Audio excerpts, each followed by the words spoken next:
Oi, tudo bem?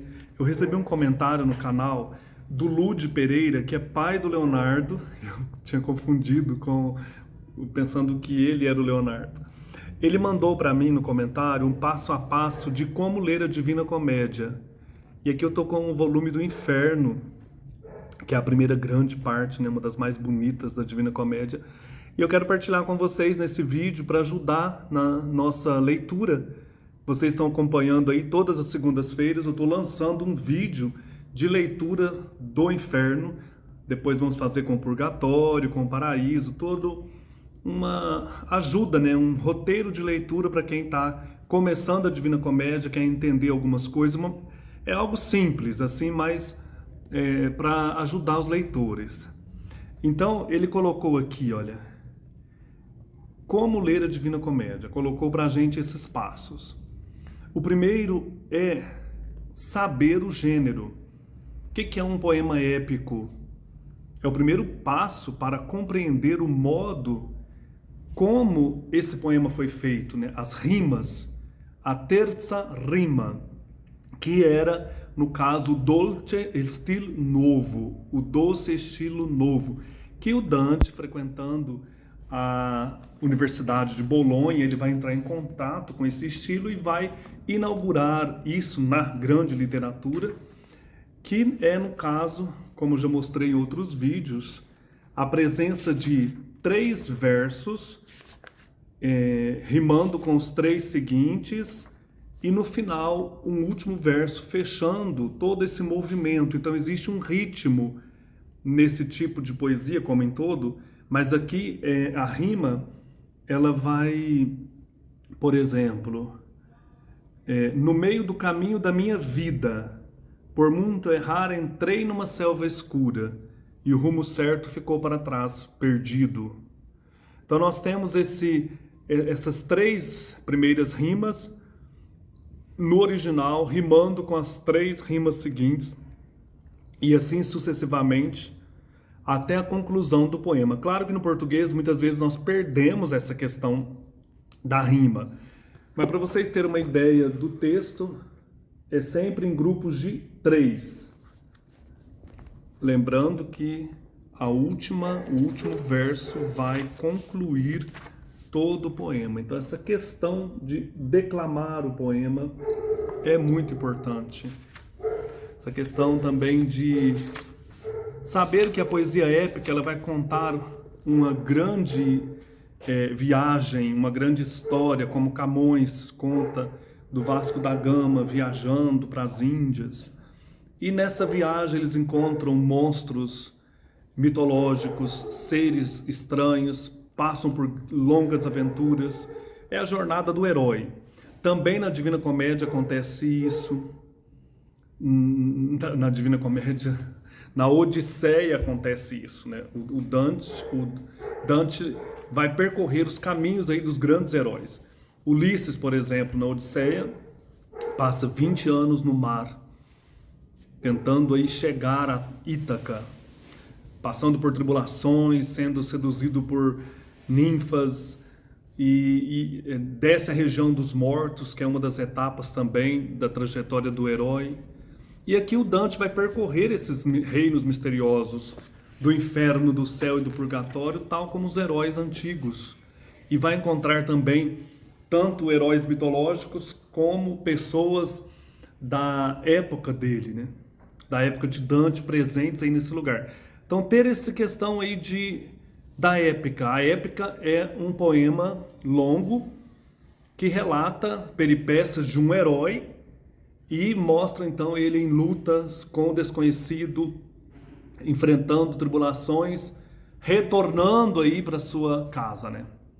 Aqui o Dante vai percorrer os reinos, mas já está salvo. Quando você lê o texto, você percebe que Dante já está salvo, porque senão não teria escrito o texto. E também você vai descobrindo com o Dante tudo o que está acontecendo ali instantaneamente. As coisas acontecem diante dos olhos do leitor também. O Dante não antecipa nada para nós e não volta para o passado. Raras vezes ele cita alguma coisa do passado do texto, mas é tudo instantâneo, simultaneamente para o poeta e para nós leitores. É isso que faz desse poema, né, um grande poema. O poema também é narrativo, ele conta uma história. Cada canto que compõe a Divina Comédia são 100 cantos. Então, cada canto é uma micro-história em um grande ciclo. Cada conto vai contar uma micro-história. Eu estou agora estudando o canto 5, que é o primeiro círculo, é o segundo círculo do inferno, o círculo dos luxuriosos. É o segundo círculo do inferno e o primeiro dos incontinentes. E ali nós vamos, por exemplo, centrar na história de Paolo Malatesta e Francesca da Rimini, que foram mortos aí por serem amantes.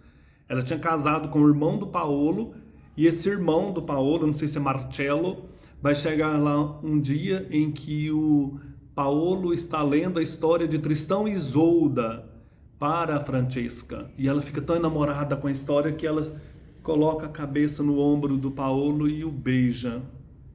E o marido chega justamente nesse horário e mata os dois. Então nós temos uma micro-história dentro de uma grande história. Cada poema da Divina Comédia, ou cada canto, conta para nós uma micro-história. Por isso é importante conhecer bem que há um princípio, meio e fim. O primeiro canto, por exemplo, o Dante está perdido numa selva escura, não consegue chegar ao Calvário, a montanha da Beatitude, e começa a correr por um vale e encontra 3 feras terríveis. Ele encontra um leopardo, uma onça, uma pantera, né? E uma loba.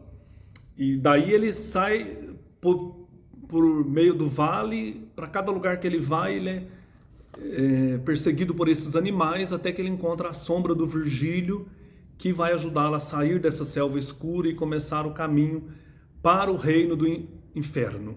Ele tem que passar os reinos aí do inferno, do purgatório e do paradiso. Então cada poema, cada parte da comédia tem uma história também, né?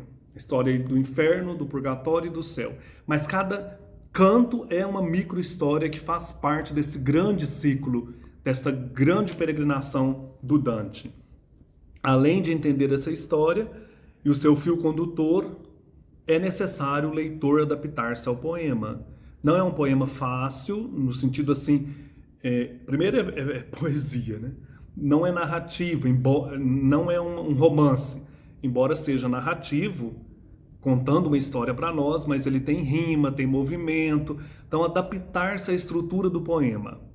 Não é um romance tradicional, como por exemplo, São Bernardo do Graciliano Ramos.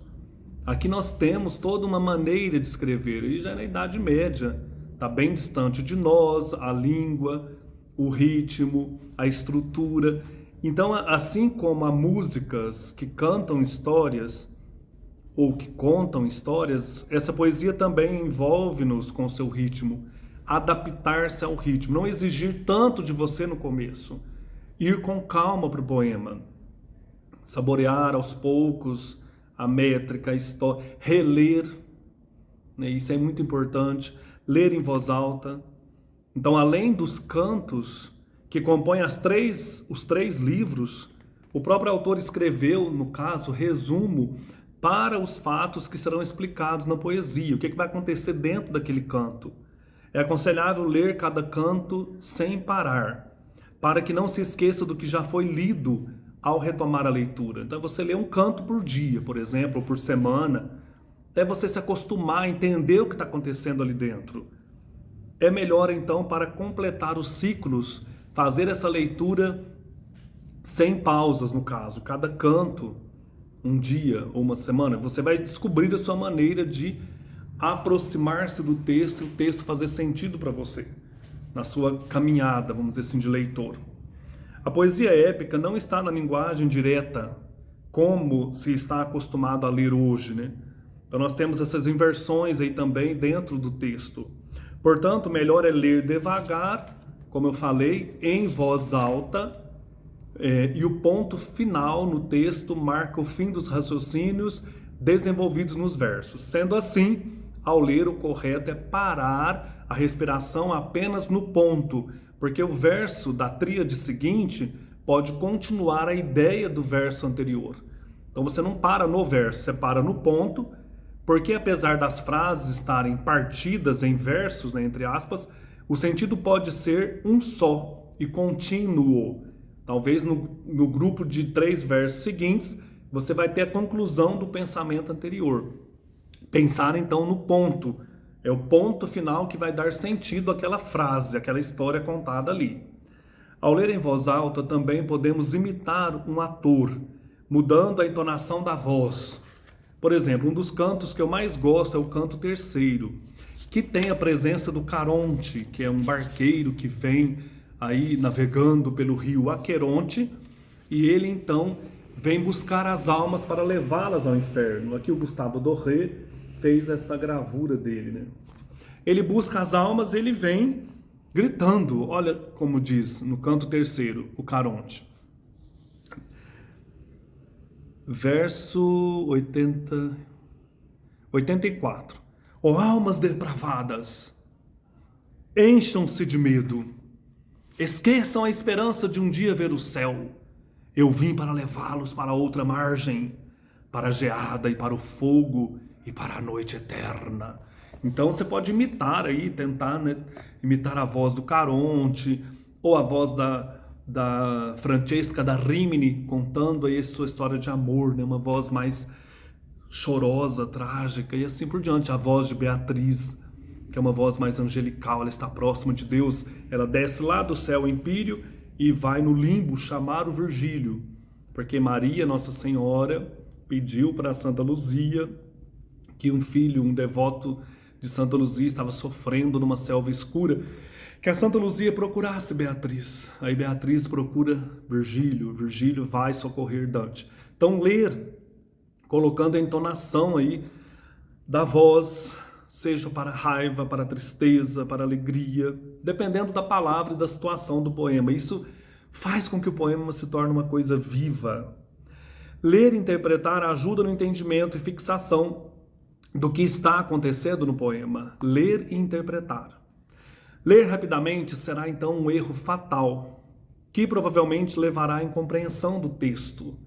Então você não vai ler como se estivesse ali, não é uma leitura, você estivesse relaxando assim para, não é uma autoajuda, é uma leitura que é um estudo também, que você vai sofrer no começo, mas você vai sair enriquecido deste texto, né? O texto vai te alimentar, você vai entrar em contato com uma poesia de muito valor e de beleza indescritível. Então é um texto exigente, é um texto que você tem que caminhar com calma, mas não deixar passar, né? No caso aí, você que é um leitor que gosta de poesia ou de conhecer as obras, né? Principalmente aí dos grandes escritores. Dante vai confirmar que essa obra ela possui vários sentidos, no caso aqui, 4 sentidos sobrepostos. O literal, que é aquilo que está acontecendo, é o que eu estou fazendo na leitura, não estou trazendo tanta interpretação, mas no caso é contando o que está acontecendo naquele canto. Então eu estou trazendo, ó, Dante estava perdido numa selva escura. Não estou falando que essa selva, posso até usar, né, para ajudar, que essa selva escura representa a situação de pecado, ele estava sem rumo na vida, fora da virtude, que já é uma questão alegórica, né? Você lê o texto e já interpretar o que essa floresta significa, é uma alegoria do quê? Dos erros, né? Tem também, então, literal, alegórico, um sentido do texto, moral, que é mostrar a importância da fé, a importância da religião, e místico, que é essa importância aí de caminhar para Deus, subir a montanha, subir em busca de Deus, como faziam os grandes místicos da religião ou os grandes profetas bíblicos, né? Subir a montanha para encontrar o Senhor. Então tem esses sentidos, o Dante alerta para isso. Tem vários livros mostrando outros modos de ler também a Divina Comédia. Eu já até fiz um vídeo aqui no canal mostrando os livros e um que eu tenho, que no caso a Cabala, a Numerologia, vai também fazer leituras em torno da comédia, que é a Divina Comédia, né? Foi o Boccaccio que, fazendo estudos lá pelos anos de 1300 em Firenze, ele trouxe o adjetivo divina. Era só comédia. Boccaccio era um dos grandes admiradores de Dante. E lembrando, né, Boccaccio, Dante e Petrarca formam a tríade, preparando aí para o Renascimento, a tríade de poetas italianos preparando já o Renascimento. Então, sentido literal, moral, alegórico e místico. Por essa razão, quem quer que busque entender a Divina Comédia precisa considerar uma analogia: a vida de um homem perdido que encontra o caminho da salvação. Então ele está buscando Deus. No fundo, é a busca de todos, né, de todo homem que quer fazer um caminho de transcendência, né? No caso aí, ele fala também desse caminho nosso rumo a Deus, a eternidade. A obra possui um sentido espiritual, que é interessante também, que deve ser considerada na leitura, essa questão da espiritualidade, para uma compreensão completa, você olhar para o texto de maneira completa, né? Aqui eu estou no volume 1, o inferno, né? Nós temos o purgatório e o céu. Então agradeço aí o inscrito Lude Pereira, e eu fiz um vídeo só com essas dicas para a gente também melhorar aí as nossas leituras. Espero que vocês estejam lendo juntos e descobrindo a riqueza de Dante Alighieri e sua Divina Comédia. Um abraço para todos e até mais.